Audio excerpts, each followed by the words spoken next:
confirmé. Donc. C'est ça. Mais on organise l'adresse, donc. Everybody, to this guest lecture.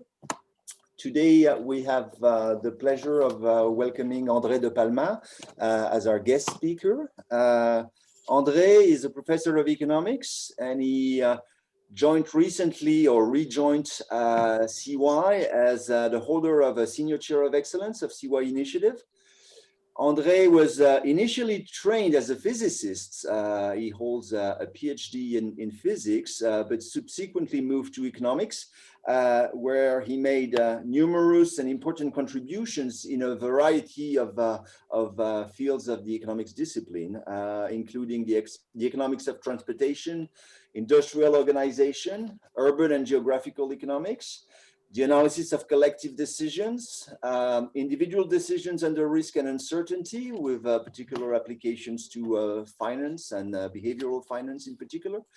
And today, André is inviting us on a trip to a distant land called Psychonometros, which is a venue where rational decision models that are the core of economic reasoning meet with the psychological underpinnings of our decisions and behavior. I hope I have it right, André. So André, thank you very much for accepting the invitation. And now you have the wheel, so we can start the trip. Okay, thank you very much for this word of introduction. And I am very happy to be here. I will do my best with the technology available to convey some information. So this is not a regular seminar for two reasons. One, it is interdisciplinary. You hear me well? Absolutely. Okay, and the second is partially I will speak about my research, but partially I will be a little bit speculative. So I add the word essay. So it's an essay. It's an agenda. So,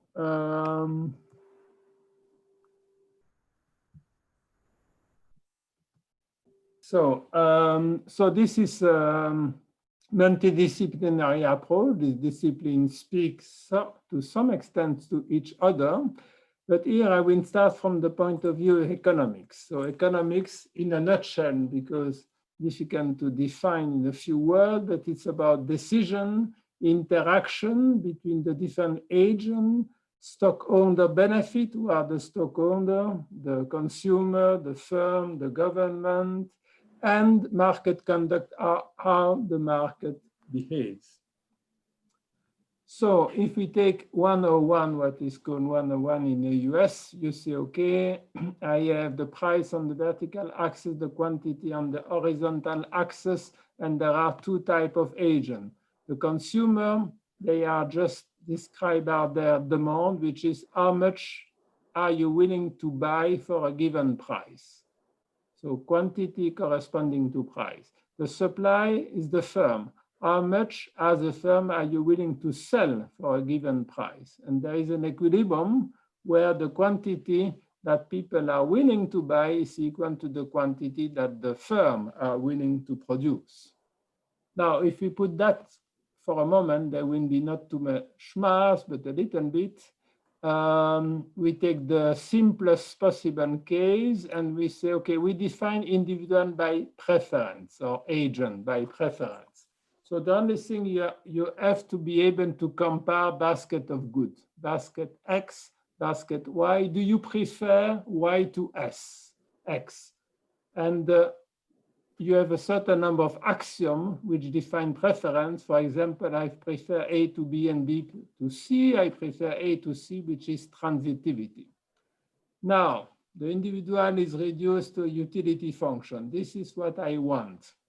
My benefit, if you want, or utility, if I have two goods, X and Y, increase in X, increase in Y. How much it increases depends on your preference, or alpha and beta are parameters to estimate, which are normalized to 1, alpha plus beta equal to 1. So what is the problem of the consumer? You have some price, you have some budget, M, and you want to be as happy as possible, maximize utility under the budget constraint. The budget constraint is xpx plus ypy. has to be smaller or equal to your budget. This is a simple maximization problem. You find the solution, which is the demand function. So you spend proportional X star, proportion to your budget. If you like the good more, you consume it more. It's proportion to alpha. But if the price of the good is larger, you consume less. So you may say, well, that's about it, because you can do a lot of extension, but it's just a more complicated version. Well, I push a little bit. It's not that easy, but it's extension of this very simple. You can have very complicated utility function with many parameters. You can put time. I spend this period, I spend the next period. You can put risk. I don't know exactly what will be the quality of the product. I can put habit formation. I smoke because I was smoking before. You can put externality. The fact that I choose a product may affect you. I can put social influence. The fact that you consume the product affect me. I can put altruism in the sense that, okay, my benefit is important, but your benefit also is important. I take that into account. I can put asymmetric information in the sense that the firm and the consumer have not the same information, so the asymmetry developed by Joe Stiglitz. I can put limited ability to maximize. When this problem was simple, we see I have a big function, many products. Maybe I cannot do this problem. And then I use a satisficing behavior. I am happy enough. Maybe I don't do the best, but I am happy enough with my solution.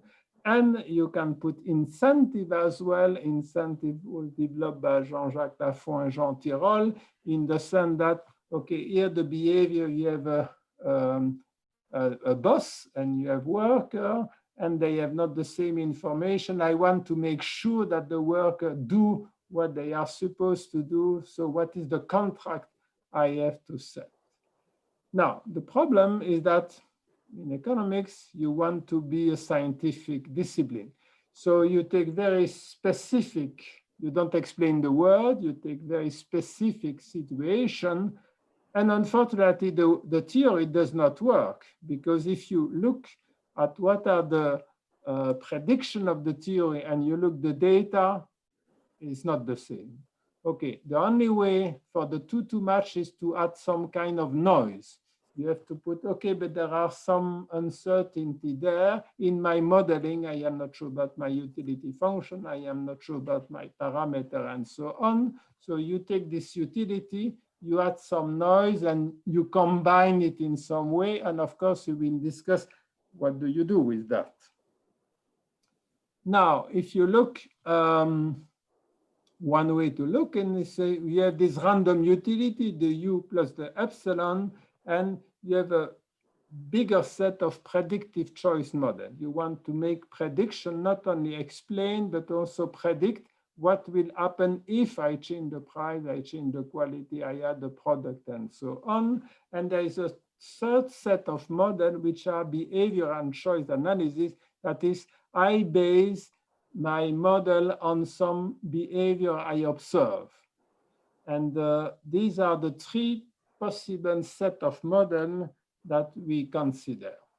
Of course, this is not the end of the world. Maybe there are other things. And if you speak to somebody in the street, you will say, well, I don't recognize me myself. You know, the way I buy things is not that. But okay, there is another word that we forget for the moment. We stick with our theory and we forgot this complication.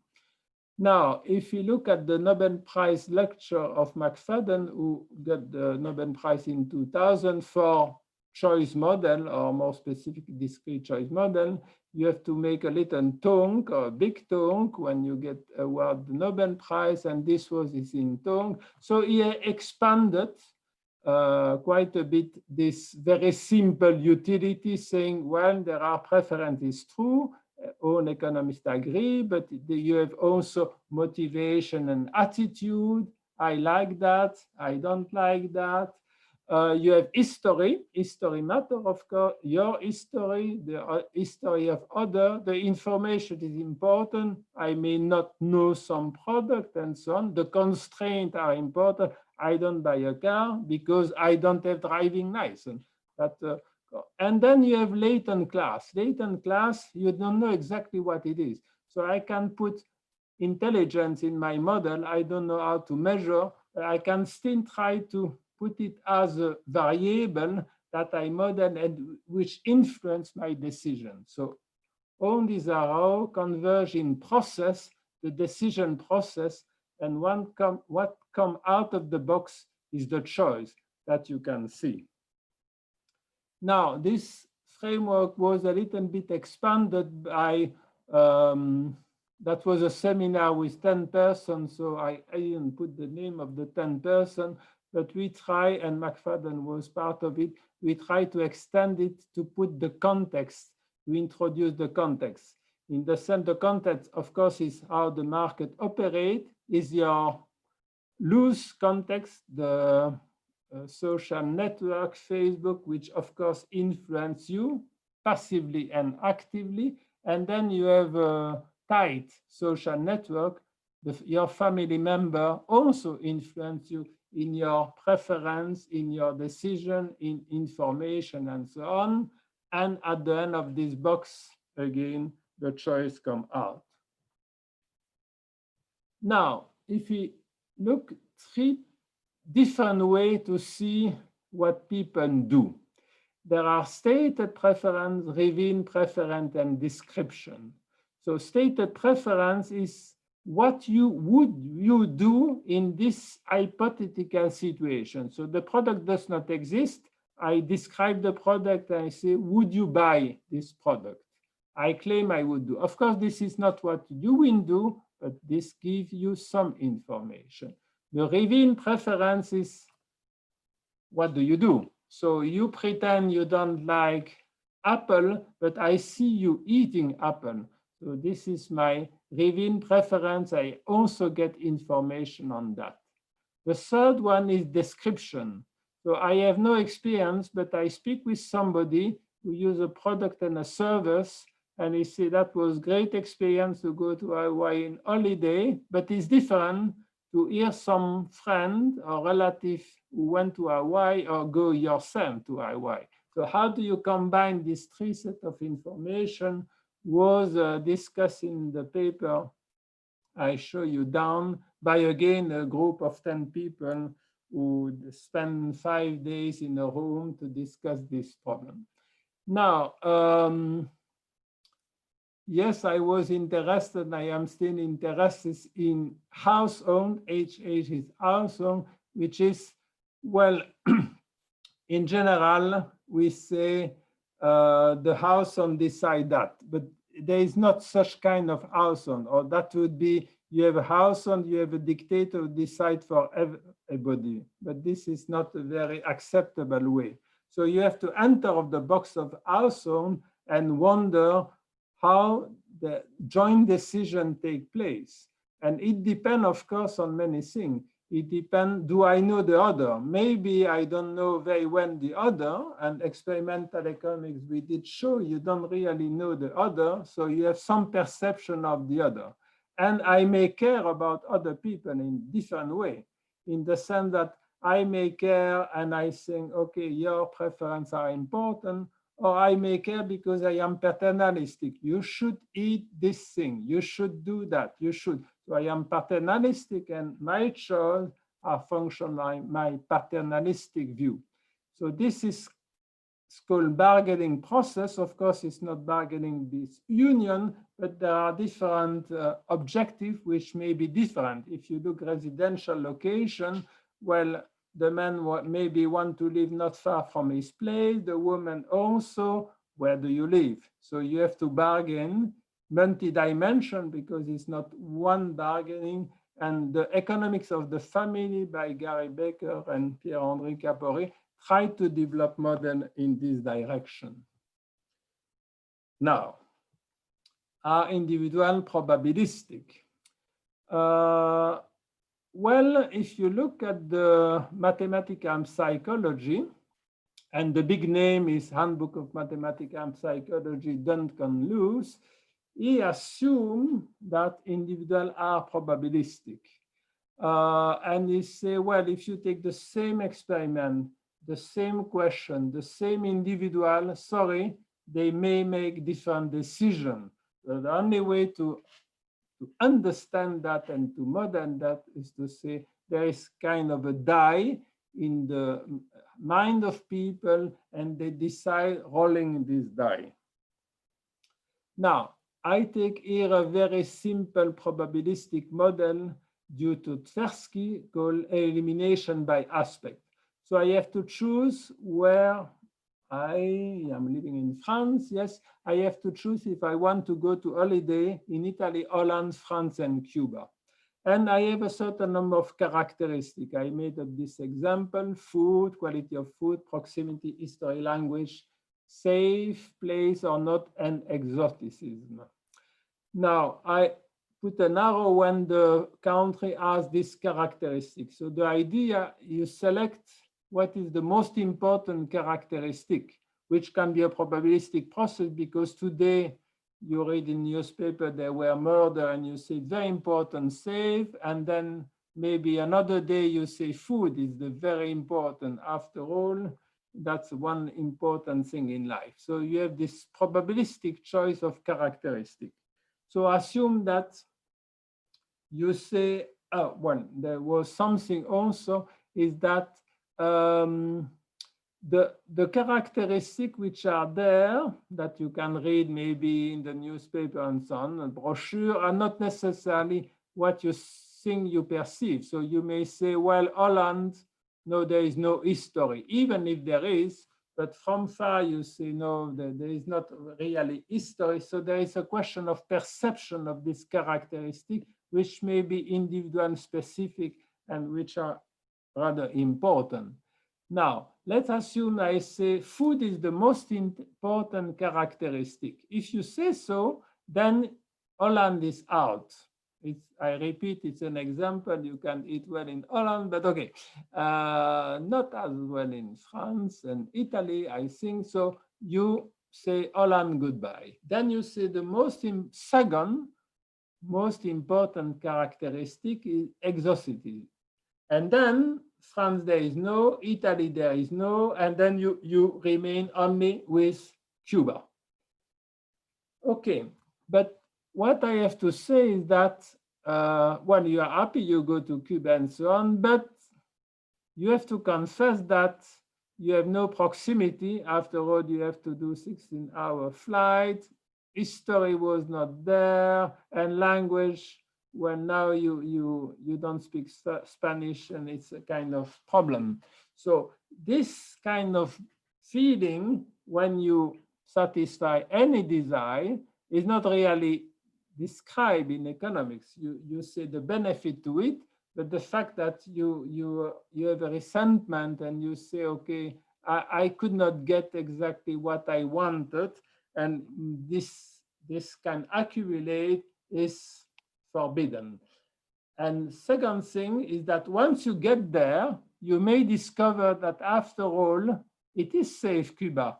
People say it was not, but then your experience, when you discover it's perfectly safe place. So the comment that some characteristic was not represented is partially translated by regret. So there are more than minimum regret. But I think that there is more than that. There is more than regret. There is, after I have chosen, I am not fully, I have not satisfied my need, whatever needs mean, but okay, let's assume we understand, and display a role in the future. Now, I discuss about individual probabilistic, but what about what I choose?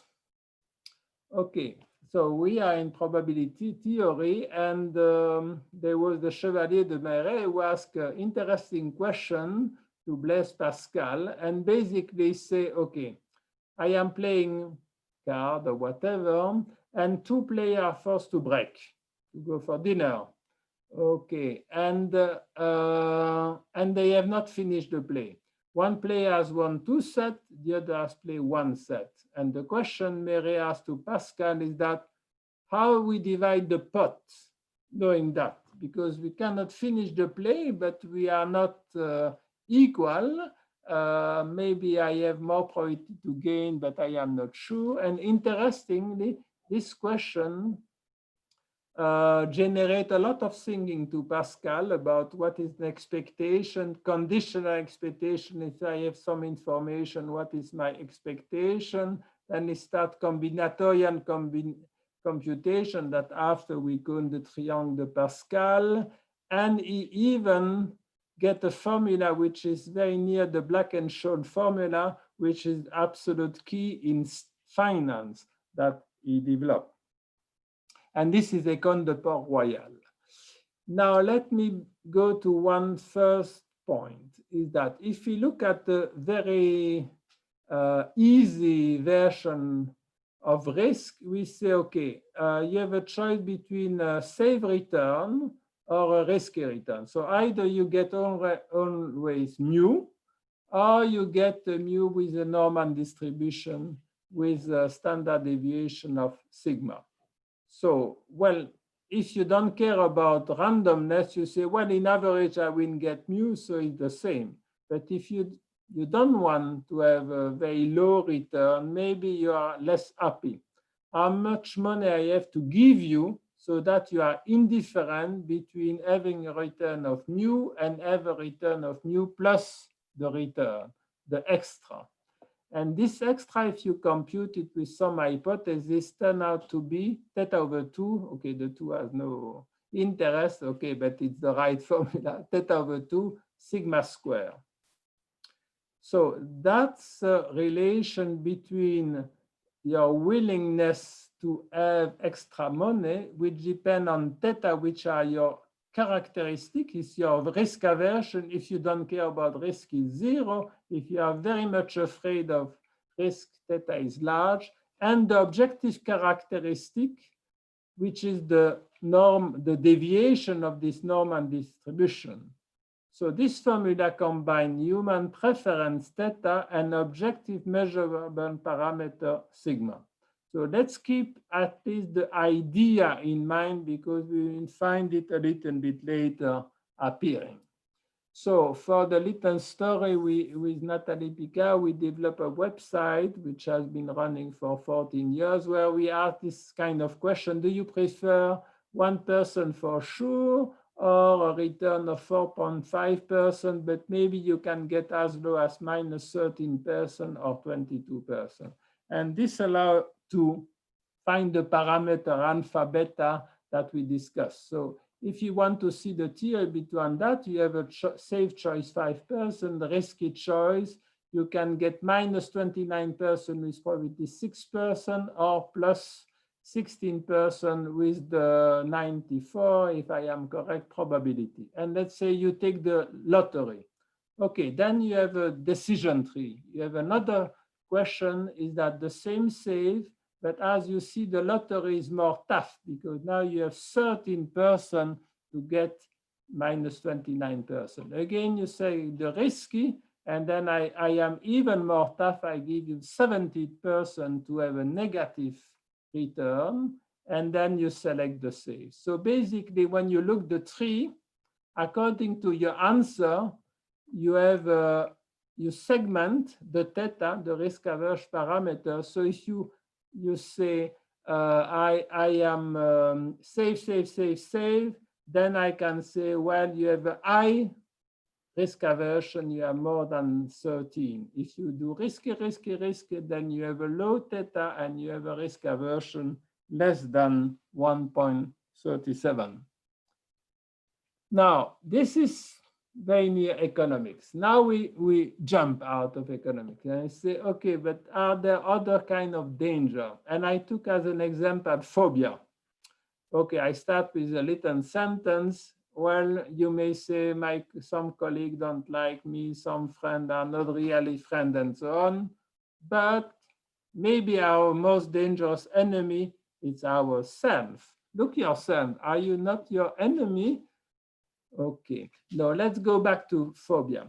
So for reason, another I will discuss in a second, you are afraid of flying, crowd, open space, snake, sex.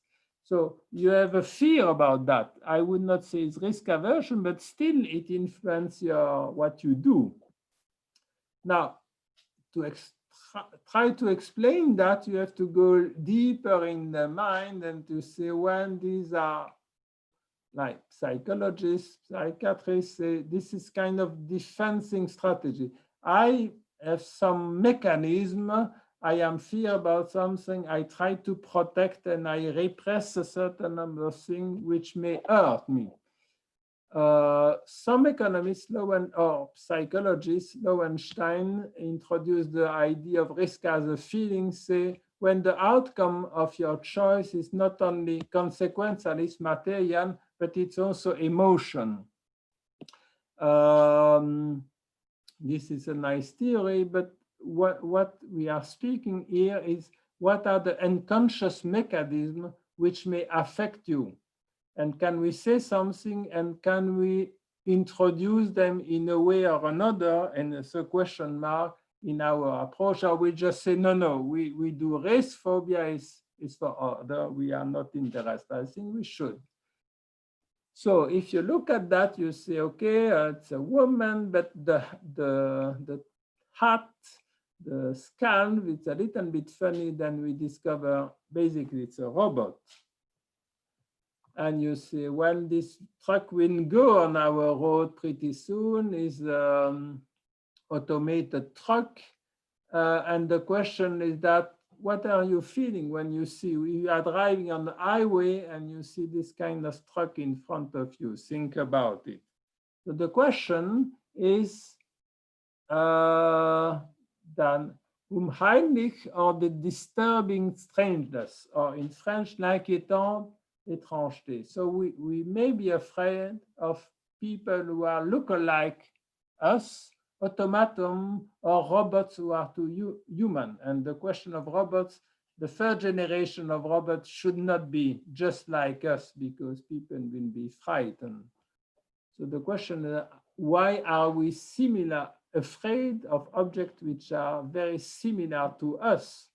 Okay, there are stories, you look somebody in the mirror and then you discover it's yourself, and then you are frightened by this image. And psychoanalysis, Freud and philosophers have discussed and tried to explain this unheimlich, and just a word of Heidegger, exiled from the truth of being, man turned in circle about himself, try to determine and try to see how I may be a little bit different, what it means and what is the relation with this different man or woman and myself. Now, if we go a little bit outside this lottery problem, we may say from a little bit far, what about space and time? When space may be a potential source of aggressivity, and I will take a very bad example, I'm sorry, but the theory of Lebensraum in the 19th century, there were a lot of theorists in the 19th, and unfortunately it was applied, as you know, in the 20th century for Germany. This is the source of aggressivity when you have not enough space. And time, when time itself is a potential source of anxiety, okay, because there is a deadline, okay. When I wrote my first thesis in physics, I wrote it and then I could not finish. I had the introduction to do, but the introduction has some symbolic. It means you are no more student, now you have to go to work. And that was a source of, I had a lot of problem to write my last page of the thesis just because it was symbolically attached to something. Now I am on my own, I have to go to the market, I have to work and so on, anxiety. Now, we are in a situation where you know risk, the lottery, 5%, blah, blah, blah, but sometimes you don't know. This was discussed the first time by Keynes in the Treatise of Probability, and there is a very well-known paradox by Helmsberg, and he say, okay, you have a safe choice of a risky choice. The risky choice, you are on the left, I tell you how many probability to get the red and the black. Or I don't tell you. I say, okay, there is some red bone, there are some black bone, but I don't tell you. So on the top of aversion to risk, you are aversion to ambiguity. The fact that you don't know things as a cost. And to summarize, I took a very little quote. People prefer the devil they know. Okay, it's a very bad thing, but you know this bad thing. Rather, maybe have something less extreme, but you don't know what it is. Information. Okay, information, you may say, okay, piece of cake. People have done that since the Shannon. You have some content, real word, then you write a message, you code a message, you transmit the message, you put a little bit redundancy and so on. And then on the other side, the receptor decode the message and then interpret the message and the content. I think that the middle of the graph is pretty simple, but the extreme, I don't understand too much, in the sense that the coding of the message, it's a delicate process. What do you code exactly? And what is this information? In a sense, I can speak some of the things I say you don't understand, but some of the things I think I understand, you understand. So it's a complicated situation because you can get something that I don't get. So to say, okay, it's very precise, what is this information and I can code? No, I think there are two cloudy parts, which is on the left when you have the word and you want to translate that in the message, and when you get the message and you want to translate that in word. So that was the Shannon point of view, which was developed and still prominent in economics. But beyond this objective number of signs and code, you have the unconscious information I can transmit. And this is really a question of linguistic, in the sense that from the linguistic structural, Saussure and Jacobson, they try to define the difference between sign and meaning. But in a sense, it gives you part of the answer. And of course, grammar generative from Chomsky, which is some extension of this theory, but in a sense, it's partially acceptable for our inquiry. Why? Because when linguistics want to be a science, so they don't really, they wonder what is the sign, what is the meaning of the sign, but what is the psychological, psychoanalytic process in the mind? This is not a part of linguistics. So to make it brief, I would say, okay, language may have different function. Of course, language, I communicate. If I say, okay, it's 10 minutes after 1, okay, you can interpret in different way, but I convey some information to you. But if first time I went to US, people say, how are you? Fine. Say, what is the meaning of that? Of course, you don't say, no, I don't feel well, and so on. You have to say, fine. But that's, I think, it's a social interaction. So does language build the social fabric? So it doesn't matter really what you say, but it's just a way to put the people together and to build the society, question mark. Now, if we look at some of the problem we have, we say, okay, we have to teach remote, I have to do this conference remote. What are we missing? Okay. What is the difference between teleworking and remote teaching? I tend to believe that a certain number of things I cannot convey to students, when I do remote teaching, if I can use the Zoom, of course, that's an hypothesis, in the sense that I want to give the idea research is something nice, you have to be enthusiastic and it plays a big role, creativity, blah, blah, blah. But I cannot express in word what it is. This kind of enthusiasm you can show. And so maybe it's a part of outside the code. The code afterward is the PowerPoint. That's it. I could send the PowerPoint goodbye. Why do I have to teach after all? Read the PowerPoint and ask me question by mail. But you don't do that. So there should be something more. Now, if you look a little bit on the academic speech, I think it's important because we say, okay, we are the big professor, we are the big researcher, we are the big student, but who are the we?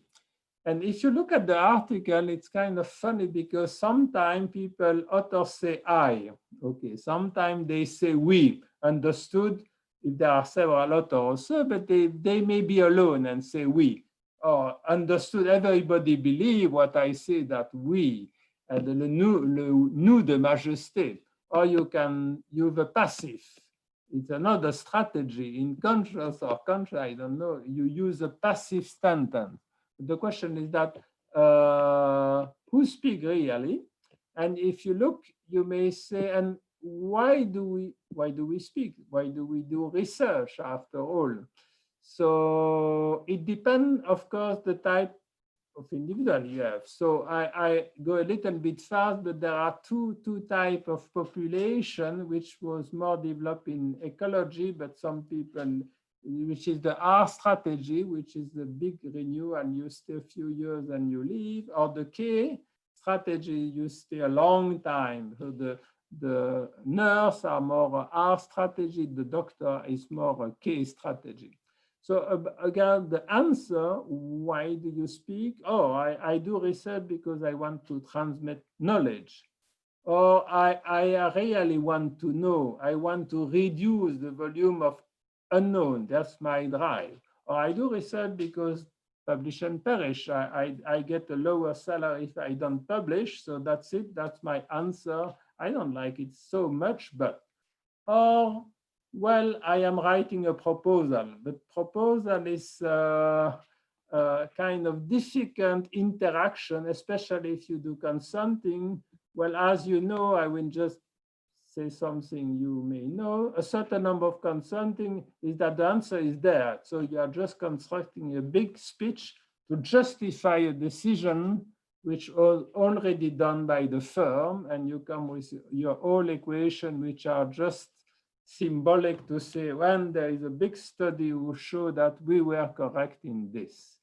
And then there is the idea, I want to be useful. You know, we are in the ivory tower, the world is moving and we are not to be isolated from the world. So I am doing important and useful things. Knowing that, in general, when you have done a very nice idea, computer program perfect, believe me, you have done 3% of the work or less. All the problem becomes, it's not that it is not useful, but it's very part. And this 3% occur with small probability. So I think it's important to know who speak. Now, I think I will skip that because otherwise I win. And let's speak about behavioral economy. Because you may say, okay, but the standard paradigm has been discussed. Okay, it's true. And this is a long story. So the expected utility model, which is a kind of very important way to rationalize a choice when there is risk, was challenged by Maurice Allais, first Nobel Prize in economics. And basically, it's an interesting story because he asked question to his colleague and he said, what you would do in this situation, and the big shot in Chicago, they answer and he said, oh, sorry, you violate your own axiom. Okay, and then they answer, yes, but when you understand you violate, then you will not violate it after. Which is interesting philosophically, is that, okay, that then you change your behavior according to the theory which is supposed to describe your behavior, and this was a remark by Savage, sorry. Now, rationality is too difficult, I can compute. You have bounded rationality by Herbert Simon, Model of Man, and he wrote, he also got a Nobel Prize. Many people get the Nobel Prize on this page. Second thing, well, the probability are distorted, and I will speak about that in a few seconds. Third, well, gain and loss are not treated symmetrically. There is a loss aversion. To gain $100 more is not the symmetry of to lose $100, and this symmetry is called loss aversion, and it's not standard. Next is mental accounting. I will discuss that in a second. Next is nudge, in the sense that it was used by Thaler, another Nobel Prize, and is the way you feel for application, very easy application. I have a questionnaire, do you want to invest some money for your retirement? If the question is first or second, it changes all. If by default I invest 10% of my salary, but I can click no, it's very different if by default I don't. Okay, and he really used this, le coup de pouls, le coup de coude, very small thing which change the behavior of people. And framing the way I present things, I change the color, I change the individually asking the question, I change the font, it change behavior. That's the framing. Then the honest truth about this, honest, that the title of Ariely, he has not yet the Nobel Prize, another professor at MIT. The anecdote, he has many, a book of case, but you have a MIT student house, and if a student see a Coca-Cola in the fridge, it's not easy, he may take it. But if you put $1 bill on the kitchen table, nobody will take it. The Coca-Cola is $1, and you have to go to the shop and bring it. So it's you have to explain that. Or an economist will say, well, $1 is $1. You stole $1. No, it's not like that. And the last thing is the rational exuberance, why the stock market is behaving that. And then you have a crisis, and they say, nobody thought this could happen. It's totally rational. Yes, it's totally rational, and it happened. So about the probability weighting function, you have two things. On the left, you have asymmetry between gain and loss, so that the utility gain and loss, and you see you have a king in the utility. And on the right, you have the objective probability on the P and the perceived probability on the vertical axis. That is, when you have a small probability, your perception, if I tell you 5% probability, you understand 10%. If I would have call and say, okay, I will give my call, but there is one chance out of 10,000 I don't show up, believe me, this will have extra perception. But 1 out of 10,000, sorry, it's nothing, but still, there is a bias in the perception. Mental accounting is to say, contrary to what to say, you have a budget. Yes, it's true, you have your budget, your salary, but you shift in little pockets.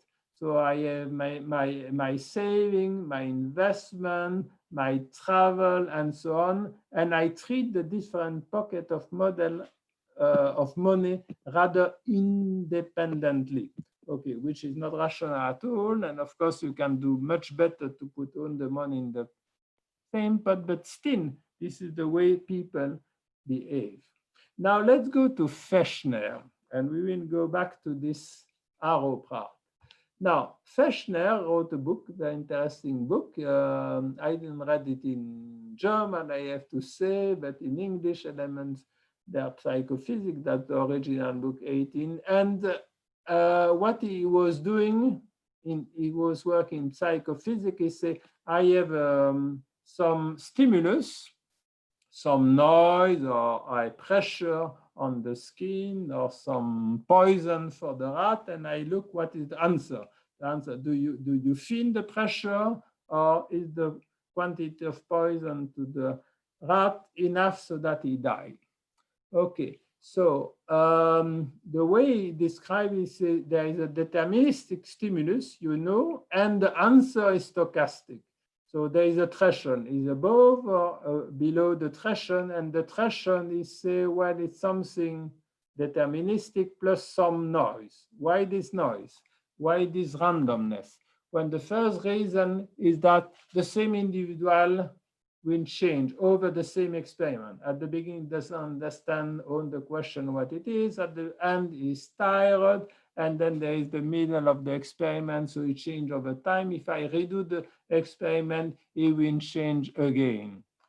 Second, what I call the fly or the flight, is there are a lot of small things, okay, that you don't feel well, or you are thinking to something else, you are not listening, and so on, so that you will answer differently. And the example is that if there were experiments, and I use that because it was used by the people in mathematics and psychology, you look when the pilot is stunned according to the J. So basically, if you have 9J a few seconds, that's enough, you lose consciousness. But the problem, the same pilot, the same experiment, sometimes it stunned, sometimes it didn't. By the way, for your information, if you go to the roller coaster of Disney, you have 5J, which is already quite a bit. So you have a probabilistic aspect, stun or not stun. So the way to model that, sorry, it's a little bit math, but you say, what is the probability that for a stimulus S, you say, yes, I hear it, or I don't hear it. So you compare the threshold, the stimulus S with the threshold is T0 plus epsilon. So basically, you put your T0 on the other side, you have the cumulative S minus T0. S stimulus, deterministic, and the average of the stimulus. But in this, you have your distribution of your threshold, which are the standard deviation sigma. And the sigma, as I said, is intra-individual heterogeneity. You change on the time. Inter-individual, I cannot do a model for one individual. I have to do a model, I could, but then I will not be very famous. I have to do a model for many individuals. And then there is heterogeneity between individuals. And then there is the mistake I can do, and so on. But if you look at this equation, it's really an equation which put together a physical stimulus and an answer by an individual. And that was the same thing we did with arrow proud. And when Fechner thought about that, he really believed that he is developing a model for man, and I will come to that, but he say, I am looking at a relation between soul and body. I am translating what he's saying. And he wanted to pursue that. But for historical reason, people said, oh, this is a very nice model. And they developed in all kind of direction, this model. But the original aim of Fechner to say, okay, I want to relate this soul or psyche or whatever you call it, human, but human in a comprehensive way, and the physical world was not pursued. By the way, Freud read Fechner and he thought it was a good idea. He didn't develop his theory because of Fechner, but he was pretty much inspired by Fechner in this development of his theory. So the situation is very simple. You have your stimulus on the horizontal axis, the probability to respond. If the stimuli is more important, you have more chance to say, yes, I hear the noise. And that's the simple logistic formula. So the relation between the sound and the word didn't went through, but people use this model and to describe discrete choice model. So that's a little recreation. So that's some letter or some note that Darwin wrote the day before he got married. So he put on the left, he say, I will want to get married. On the right, he say, I don't want to get married. Then he say, okay, you get married. Okay, I will not be alone. Not married, I am free. Get married, I may have children. How nice it is with children. Not married, then I have responsibility. And then he waited this stuff and then came to a decision, okay, tomorrow I get married. So that's basically discrete choice model. You have a discrete set of alternatives and you have to decide. So the way to do it is to say, okay, my utility, conditional utility of choice I for individual n, it's again some deterministic part and some randomness. The deterministic part is what is the utility of alternative I. It's a combination of observable variable and the beta, which are behavioral parameter. And the idea is the old idea 44, which is called the law of comparative judgment, is to say the probability to select an alternative is the probability that the realized utility of I is larger than the realized utility of J. So it's like a die, and then you draw your die utility of I, you draw your die utility of J, and you say, okay, I won. You draw I and J1, and you look how many times I get to realize the result of the die larger than J, and that's your probability to choose. Okay, and then you get a very famous logic model, and which was developed by my good friend Ben Akiva. I saw this morning he has more than 10,000 quotes for his book. What we did with Anderson and this is to look what are the economic interpretation of this model, and which is now at the key of industrial organization. So there are two things. What is this probability? Well, the probability to select I depends on the characteristic, and as a byproduct, you can have your consumer benefit, how happy are the people, but remember my discussion with Cergy, that's some measure of happiness, you may argue. So just to give an idea about discrete choice model, that's a model which is available online, a transportation model, Metropolis, and the kind of choice you can do, and this is running continuously. You have a choice, do I use public transportation, private transportation? If I use private transportation, at what time do I leave?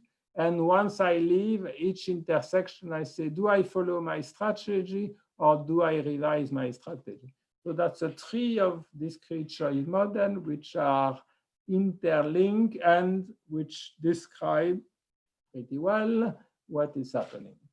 Now, just aside, I try to work a little bit. I don't speak too much about my research, but a little bit about trying to uncover what people say. And the idea is to say, okay, we try to code. So I forget on the cloud I was saying, we try to code some text and we say, okay, can we look at the logical operator to understand this text? So I take a very stupid example. So to say, okay, the variable I want to explain, I am wet, I am not wet. And then you have two possibilities, it rains, it doesn't rain, I have umbrella, I don't have umbrella. So what you want to find is the following sentence, I am wet if it rains and if I have no umbrella. So that's pretty simple, but if you have bigger array, it's very combinatorial. So can you try to get this kind of reading of text just in logical concept? I close the parenthesis. What do I want to say? That no, and then let's do a little tour to neuroscience. Neuroscience, it's a graal. It goes to explain everything, and like big data and artificial intelligence is very much better than discrete choice model. And by the way, there is a little anecdote, is that this friend Ben Akiva with the best guy, including McFadden, went to a company and went to see the GAFA and say, okay, we have the best possible choice and we are the best. I was not in the group, I have to confess. Are you interested in what we do? We can do own kind of choice model. And the GAFA say, no, we are not interested by that. We do our own good, we are very happy, and so on. Now, I don't believe it's a good approach. I think it's a long discussion. We can discuss that. I think that you want to understand and you want to have long-run prediction when you do, which is not the case. But now, neuro, okay, stop psychology. Let's look in the brain and then we will understand what is happening. Okay, this is not a new thing, because if you see phrenology, when people try to observe the brain and say, oh, you have the long brain, short brain, heavy brain, and this is language, this is mathematics, and something remain like the boss de mathématiques. There is an expression, okay, hey, he's good in math, he has the boss de mathématiques, but it happened that this was a false track. Okay, now we go back and we say, okay, look, can we look on the brain Elberg? So this is an article I quoted down. And they say, well, if I ask you a question of risk and question of ambiguity, well, whenever a question of ambiguity, you have more emotion and you can see in the ventromedian frontal cortex, the brain would get excited. And this is the difference between risk and uncertainty, because this is the emotion I can visualize. And they did the same thing with risk aversion and loss aversion. So it's not the same thing, because different parts of the brain get excited when I ask to the subject risk and uncertainty question. So personally, I think it's interesting, but doesn't explain things. Okay, it shows, like in the previous 19th century, it shows things which are happening, but doesn't give a model how the brain function at all. So for me, it's not an answer, but of course, it's a long discussion. So what we did with Fechner is own discrete choice model, used in economics, used in marketing, used in everywhere. I go back to Fechner, and I found this funny book by Denberg, and then, okay, we have not the time, but basically say, I read Fechner, it's very interesting, but there is a mistake, and he cannot choose the unit. And they were a little bit trapped in discussion, which now we laugh a little bit. And maybe for that he could not really develop, because he was fighting with the colleague, your theory is wrong, when the theory is very simple. I was a little bit fast, but any student in economics first year can read and they say, okay, it makes sense. I may not agree about the hypothesis, but there is no mistake, there is no unit error, and so on. So I think we have to go a little bit deeper to approach that. And some people try to do that, and I was kind of interested, the micropsychology, but unfortunately they psychologists, it was the University of Strasbourg, by the way, the psychology didn't like them, and then they disappear, but they say, okay, we go just under the level of consciousness. For example, you are queuing in the supermarket. So can you describe, well, I am queuing, what I have to describe? Then you can say, but okay, look at the distance you have in front of the person. It's not too big because somebody will come. It's not too too small because people may say, why are you so close than me? I am speaking before the COVID. So why you came at this point? So once it's said, it's obvious, and you say, yeah, I could have said it, but just that you don't say when I ask you the question, that's just under the level of consciousness. But okay. So maybe somebody take it over, but for the moment it's a little bit on the garage.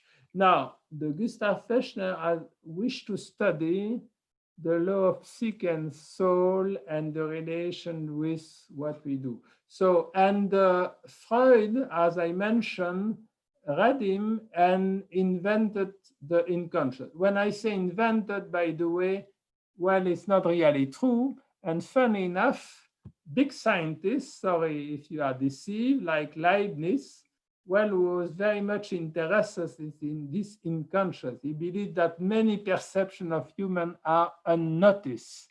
And he mentioned the unconscious and tried to elaborate a theory of the mind. Newton, big scientist also, was, by the way, more interested in alchemy than in astronomy. And he was more interested in astrology than in astronomy. So he was really looking for the Graal, understanding in a domain that now we would say, oh no, that's just occultist, we are not interested. Okay, so these people are great scientists. There are two competitors, of course, like Newton for the differential calculus, but they were interested in this kind of thing. Now, what is our agenda? And I am almost finished. Well, the first thing is to say, all these behavioral economics, of course, they criticize the standard economics, but it's just a natural extension of it. So to say that you are irrational is not really true in a sense. You just put some element of irrationality. You put some noise, you change a little bit the function, but do you really describe the unconscious? And when I say unconscious, I don't want to say really unconscious. I say what is not conscious, okay? So I write it unconscious, what is not conscious. So what do we do with dream? What do we do with lapses, joke, misact, beyond sign communication, beyond the Zoom, what is happened? Foolish action, we don't understand what happened. We don't understand the global warming for some people. Can this say something about this unconscious part of the mind? And I say this remain in the waiting room of economics, cybernetic and behavioral economics. So it's not really there.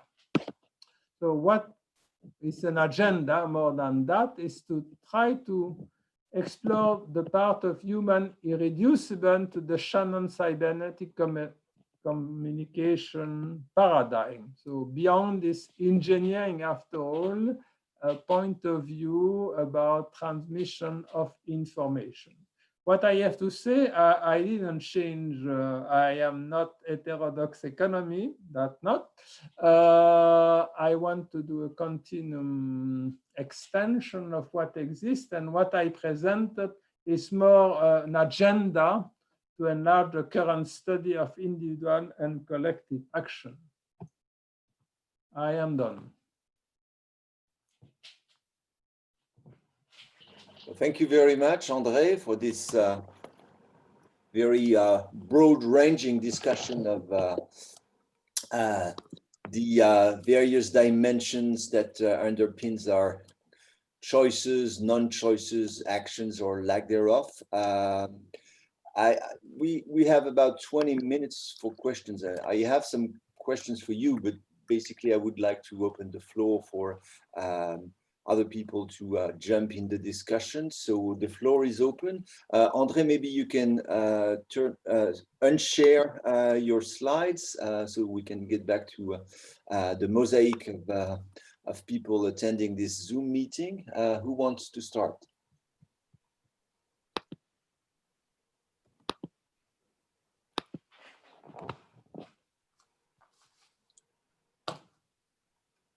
don't be shy, open up your microphone and jump in.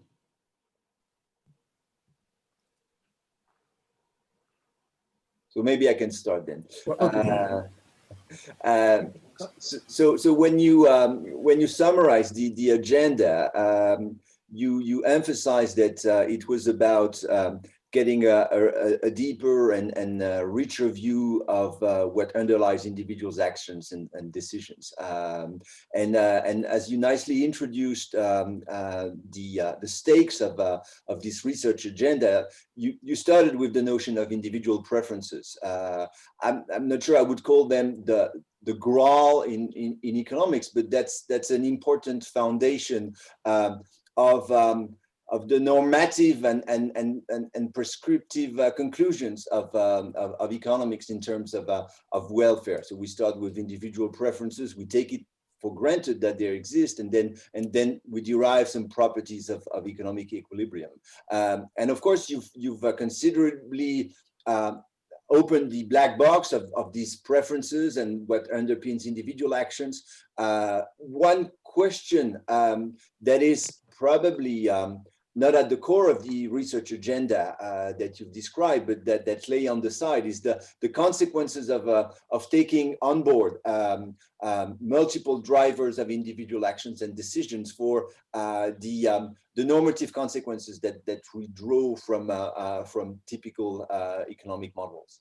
In other words, how do you see this extension of our way of thinking about what drives our action? What do you think would be the consequences for our view of individual welfare? Say, if we even start from the Adam Smith notion that everyone with its own motivation making choices and decisions would result in this laissez-faire equilibrium where the global good is maximized, so to speak. Okay, thank you. I don't see you anymore. I don't know why. Because I stopped. Okay. That's why you stopped speaking. Okay. So tough question, but the idea is that you may not fully agree about the way people compute happiness. So I have nothing to replace, but after all, the GNP or the different index, the question that people recognize themselves, and is there a way, after all, if you look at my consumption service, my quality of education, is that which drives my happiness? So I think that going deeper in the individual, I would not say behavior, but mechanism or functioning, you may have surprise in the sense that to try to evaluate this, first, what is happiness, and state of happiness, yes. And you may question also kind of paradigm, okay, besoin, demande, I have some need, maybe I don't know from where they come, but I have some need, I satisfy this need, and then I am happy. Is that the story? So I would go as deep as that to question this time of paradigm and say, not really, and look across country, there are people who are more poor than us, and they seem to be laughing much more than us. Are they really less happy? It's not that we don't wish to earn them. Okay, I am not very far from being normative, but I think that we have to go at this level in order to go to this normative, which would be stage number 2, but you are totally right to answer. Do we want to understand ourselves? And if you look a little bit the recent crisis, I think that one of the questions why some people are a little bit depressed, because you are in a situation where you think you know the objective of your life. Okay, you are running everywhere doing your stuff, and now you have more time, and then you say, okay, I question myself, what do I want? What are my objectives? So, which is important. But of course, this is, if you have not wondered deeply enough before, it's kind of stressing to say, what do I want in my life after all?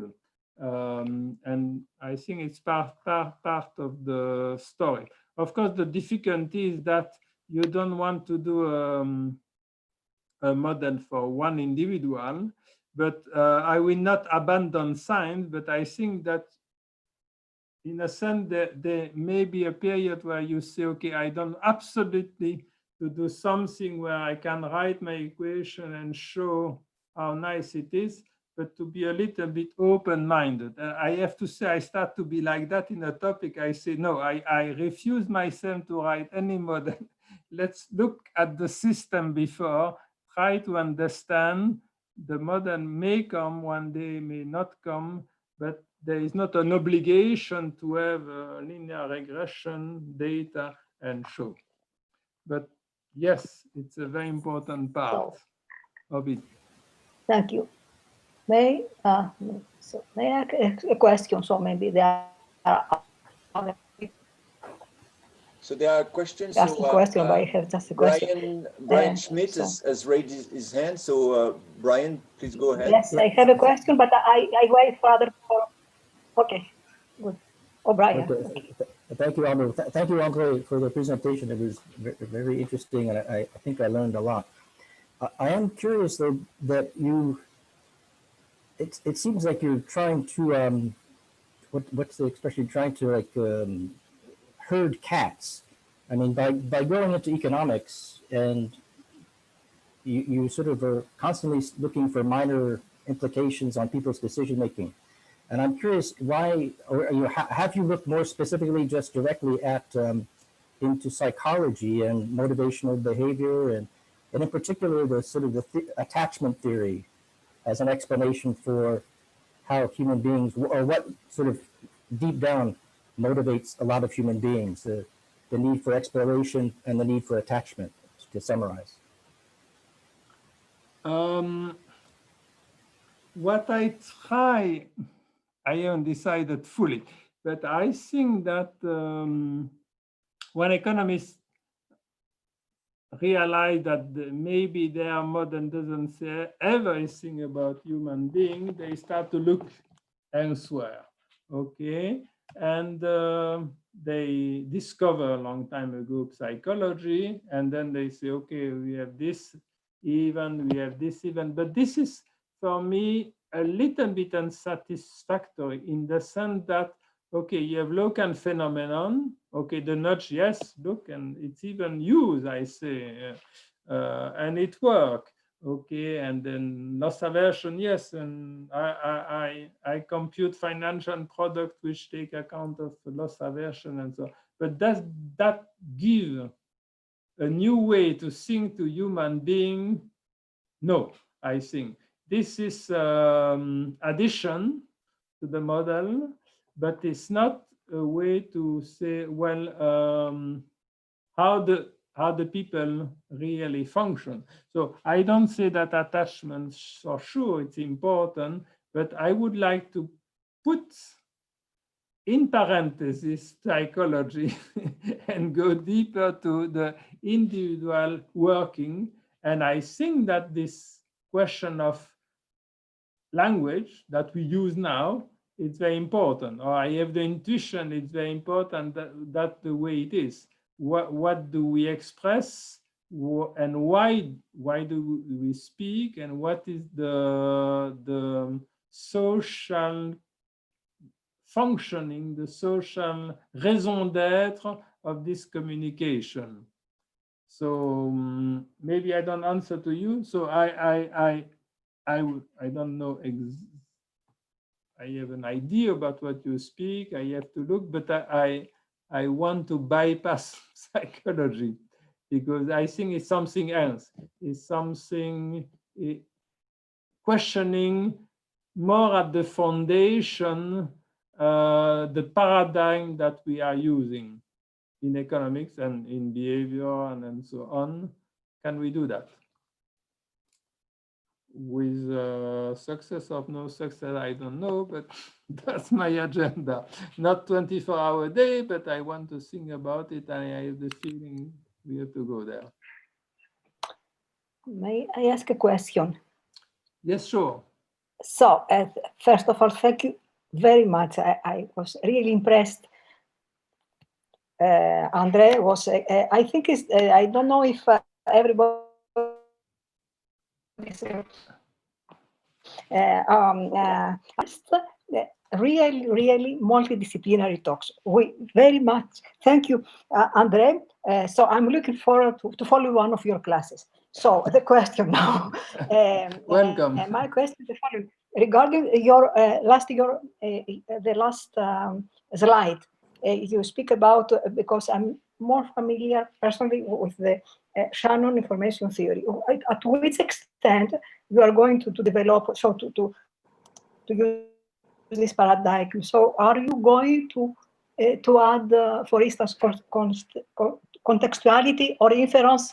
What you are going to add in order to develop the Shannon theoretical information theoretical model for your job? How do you see this, the future? What I vaguely plan to do is to look at this communication process, everything which is not Shannon, in the sense that, of course, many, and I have done a paper this year where I extend Shannon and so on. So it's not that I say it's not interesting. You can put a little Bayesian theory and blah, blah, blah. So very nice. But it's always the same story. You have message, you improve your quality of understanding, receiving signal. But on the top of this dimension of communication, is there something? When I speak to you and we speak about the weather, I don't tell you much. Okay, how is the weather good? And okay, I don't tell you much. But what something is happening. I say something is happening, and I want to catch that.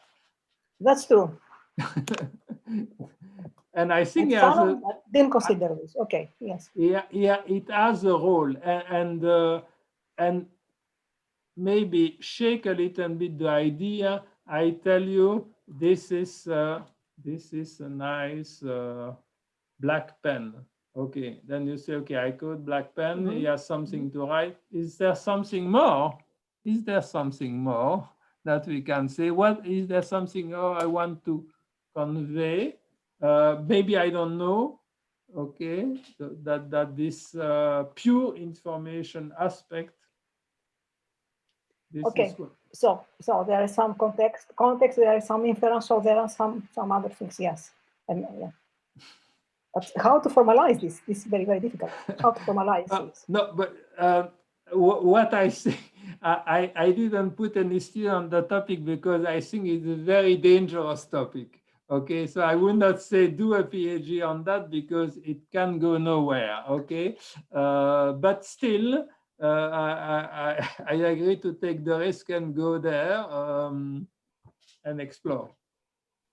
But no guarantee of success. Okay, let's discuss it. But it was really, really interesting. Maybe you could have to continue to organize some more long, so to have some discussions with people from neuroscience or from cognition. People from where? Sorry. Maybe we can pursue. I don't know. What do you think, Arnaud? Yeah, absolutely. To continue the discussion. Yeah, absolutely. We should discuss it with André afterwards to have more events dedicated to this topic one way or another. If you want to engage in something. No, because from linguistics, let's stick to the question because there's Jose Ignacio who raised his hand. So you wanted to ask a question? Yeah, should be a short one, I hope. So first of all, thank you for the presentation. It was very interesting. And so my question is, at the start of your presentation, you you spoke about going beyond this homo economicus character that we economists have in mind. So if I understood correctly, there you're talking, so we could say the methodological core of economics is you have some agents and they are goal oriented, they try to maximize something. And then we ask for some consistency in the behaviors or in the situations that we observe. That is, we ask for equilibria. So if I understood correctly, your approach here has been more like to broaden the scope of what these agents maximize. So broaden the scope of what these goals are, basically.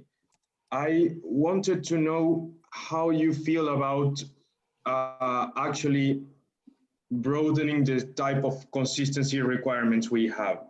And I have a very specific example in mind. So I don't know if you have seen it, but there's this development from evolutionary game theory that individuals may have some partly deontological motivations in the form of morality concerns, right? Yes. So one approach to go about it and consider these sort of notions in theory would be to say, okay, individuals have just a different utility function, just as we can consider altruism, we can consider this sort of morality concerns. Another direction that people have taken, and I'm talking about the work of John Romer in Yale, is to change the actual consistency requirements and go for a notion that's called Kantian equilibrium. So depart from Nash equilibria to Kantian equilibria, and a Kantian equilibria would be described briefly as a profile of strategies where no one from which a given individual would not want everyone to deviate by the same amount, basically. So you would not, I don't know if I'm being clear. So I would like to know what's your take there, in the sense that if we want to include these moral notions in what we observe, because we know they are there, how do you feel between basically broadening the set of goals that individuals maximize, so changing utility functions, or changing equilibrium notions? That's my question. You are too far for me. So I would start to, I didn't say, but I would question itself the maximization, in the sense that, do I know what I maximize? You may say, let's take the tongue. You can say, okay, I have bad tongue, nice tongue, but okay, I write a line in my CV. Actually, I will not write a line in my CV. Let's assume, okay? So that's clear. Or it may be very different. I may be happy to speak with you. I may say, okay, I was not sure, so I have an audience, we have some discussion. I get some feedback. And it was a pleasure because I am isolated with this COVID, and so it was kind of entertaining point. All this is not like my objective, but maybe it's more important than the line in the CV that I will not put.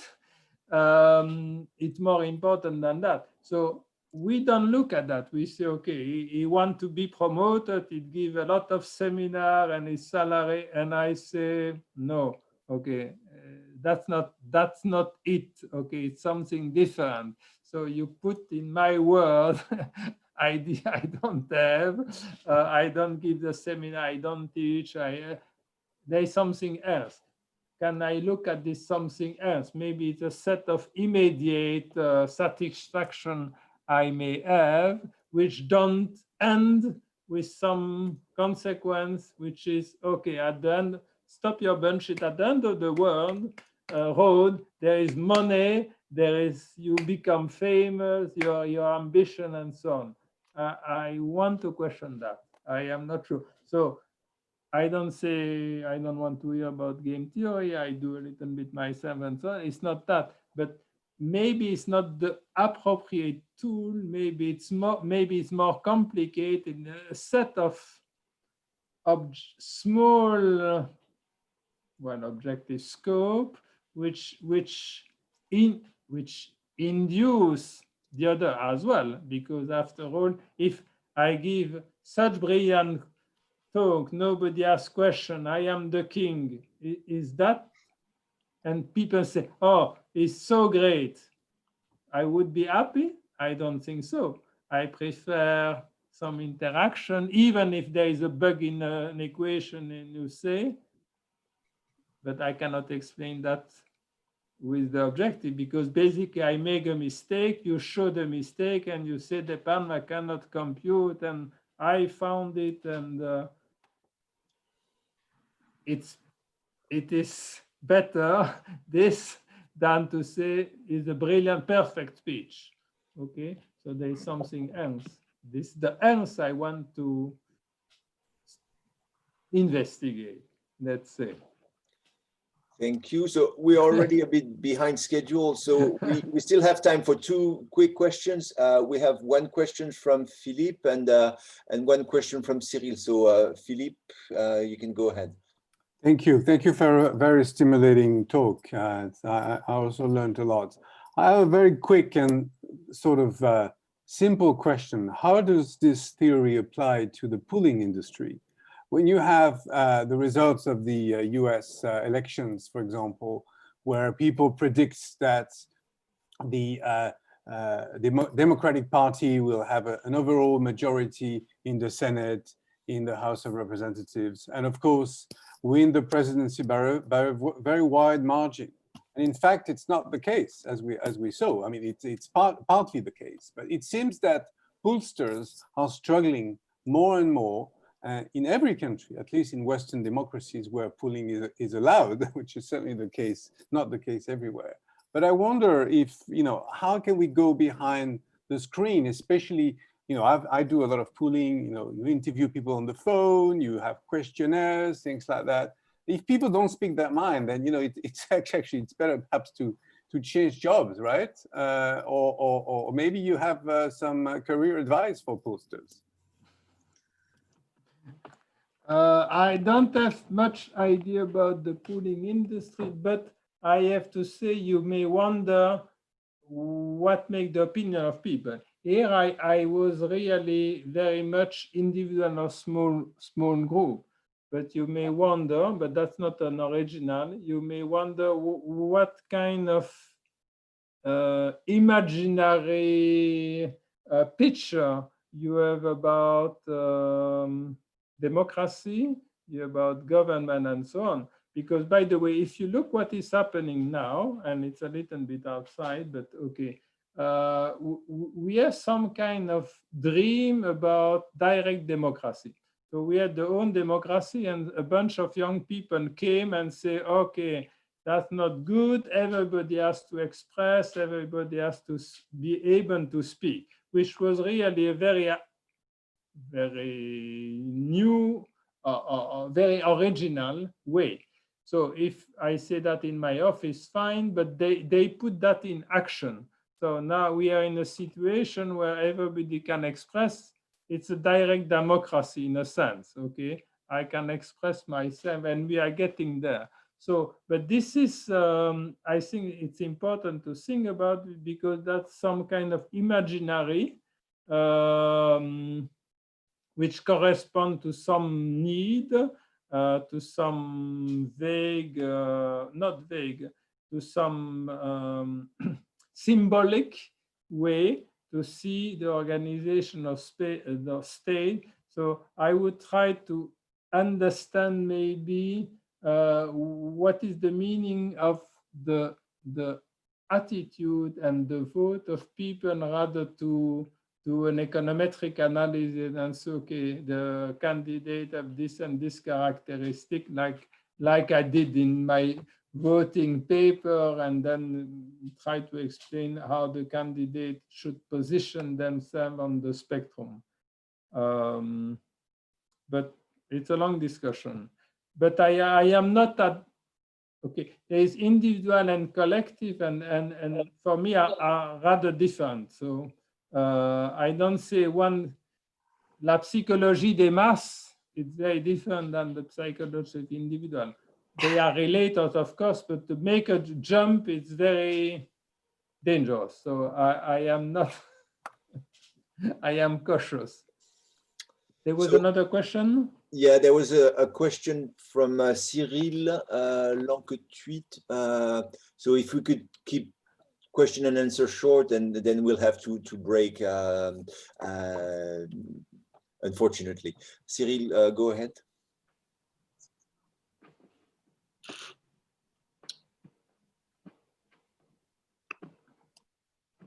Is there?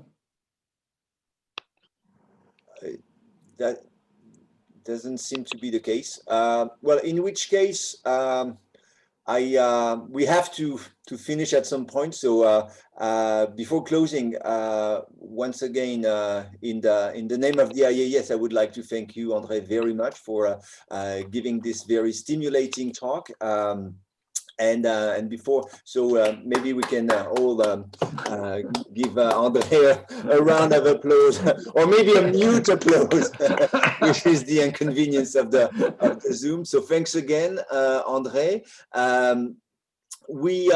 I wish you all a very nice end of your season holiday, and I remind you that the next guest lecture is scheduled for early January on the 7th, and I think it is Eva Lukacic who's going to be the speaker. So thanks again, happy holiday to everyone, and see you next year.